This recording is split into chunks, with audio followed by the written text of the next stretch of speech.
Адамдын ич көңдөйү ичтин алдыңкы жана каптал булчуңдары бел омурткалардын денеси.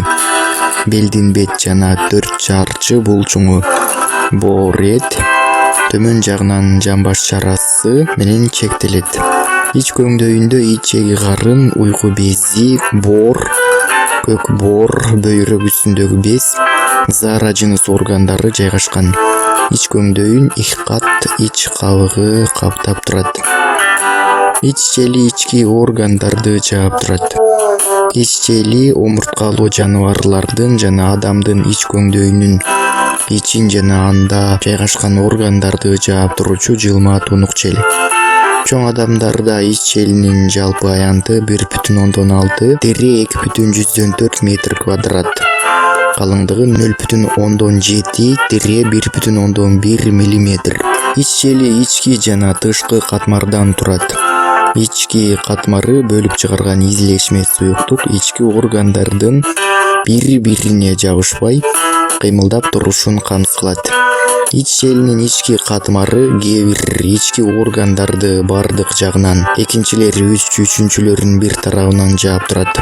Ошондой эле бир органдан экинчи органга өткөндө байламталарды пайда кылат. Ал байламталар аркылуу ички органдар бири-бири менен байланышат жана ал органдарга кан тамырлар, нервдер өтөт. Тышкы катмары ич көңдөйүнүн бетин жаап турат. Ириң же суу толсо түрдүү оорулар келип чыгышы мүмкүн. Ич жели кээ бир жерде ичегинин тегерегинде ойдуңчаларды пайда кылат. Аларга ириң же суу толсо түрдүү оорулар келип чыгышы мүмкүн. Ич желинин курамында көп сандаган нерв талчалары бар. Ошон үчүн андагы кичине эле өзгөрүүлөр оорулуу адамга сезилип турат. Ич желинин сары сууну жана адамга зыяндуу түрдүү нерселерди сиңирүүсү төмөндөсө, ички органдар бири-бирине жабышат, аткарган кызматы начарлайт. Ичегинин капталы 3 катмардан турат. Адамдын ичегиси карындан арткы тешикке чейин созулуп, ичке жана жоон ичегиден турат. Ичке ичеги ич көңдөйүнүн ортосунда жайгашкан, узундугу 5-6 метрге жетет. Ал анатомиялык түзүлүшү боюнча 3 бөлүккө бөлүнөт. Ичегинин капталы 3 катмардан турат. Ички былжырлуу катмары майда төктөр менен капталган. Бул төктөр тамак маңызын сорот. Алардын түбүндө ичеги бездери жайгашат. Ал бездер бөлүп чыгарган зил жана ферменттердин таасири менен карында эрип үлгүрбөгөн белок, май жана углеводдор толук ачырайт. Жоон ичеги ичке ичегиден башталат. Ичке ичегинин ортоңку катмары сырткы жана ички булчуң талчаларынан турат. Талчалардын ичкиси шакексимал тегерек, сырткысы узунан жатат. Бул эки түрдүү булчуң талчаларынын жардамы менен ичке ичеги толкун сымал жыйырылып жана бошоңдоп, ичегини кыймылга келтирет.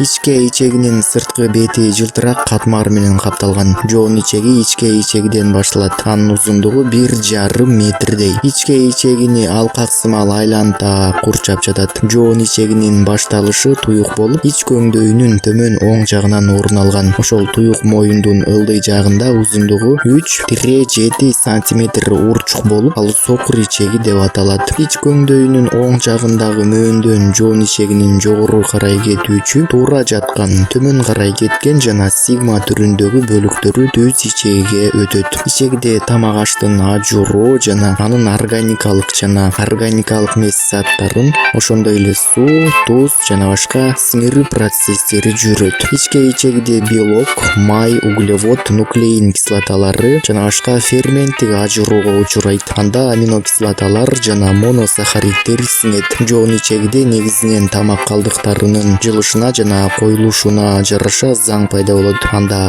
К жана Б витаминдери пайда болуп, ичке ичегиден калган тамак калдыктарынын суюктугу кайрадан сиңип канга өтөт. 12 эли ичеги уйку безинин баш жагын курчайт. 12 эли ичеги аттын такасына окшоп уйку безинин баш жагын тегеректе курчап жатат. Узундугу 25-30 сантиметрдей. Ал боор, бөйрөккө байламталар аркылуу бекип, ич көңдөйүнүн артында жатат. Ал эми алдынан болсо, ич көңдөйүндө ич кабыгы менен капталган. Ошондуктан операция учурунда ага жетүү эң эле татаал абал. Ал карындын ылдыйкы учунан башталып, акырындык менен ичке ичеге өтөт. Эгерде рентгенден караса, анда анын карындан башталган учунда сүйүр пиязга окшогон өзүнчө бөлүгү бар. Ал үч бурчтук формасында болуп, өзүнүн негизи менен карынга карай багытталат. Онегели ичегинин киргеси башка ичегилердикиндей эле 3 катмардан турат.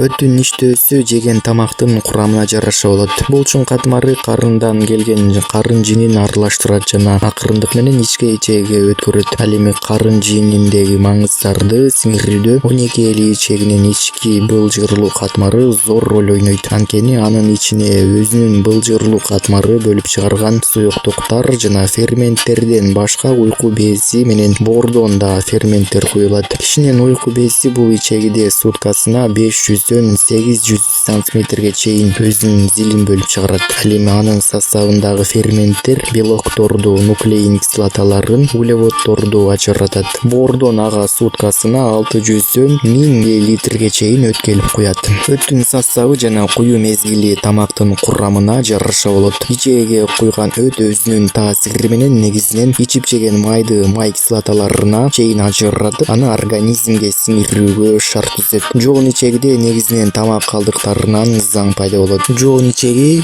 ичегинин бир бөлүгү. Ал ичке ичегиден башталат. Узундугу орто эсеп менен 1,5 сантиметрдей. Жоон ичеги анатомиялык түзүлүшү боюнча бир нече бөлүктөн турат да, ичке ичегини алкак айланта курчап жатат. Ичке ичегинин жоон ичегиге өткөн жери атайын жапкыч клапандар менен жабдылып, алар жоон ичегидеги заңды ичке ичегиге жибербейт. Жоон ичегинин башталышы туюк болот да, ич көңдөйүнүн төмөнкү оң жагынан орун алган. Ошол туюк мөөндүн ылдый жагында узундугу 3-7 сантиметрдей сөөлжанга окшогон урчук кетет. Ал сокур ичеги деп аталат. Сокур ичегинин ичинде адамдын организминде ар кандай ооруларга каршы иммунитет пайда кылуучу лимфа түйүндөр бар. Адамдын сокур ичегисине оору чакыруучу микробтордун же ирбеген тамак бөлүктөрүнүн кирип калышынан аппендиц пайда болот. Ич көңдөйүнүн оң жагындагы мөөндөн жоон ичегинин жогору кетүүчү, туура жаткан төмөн карай кеткен жана сигма түрүндөгү бөлүктөрү уланат. Акыры көтөн чучукка өтөт.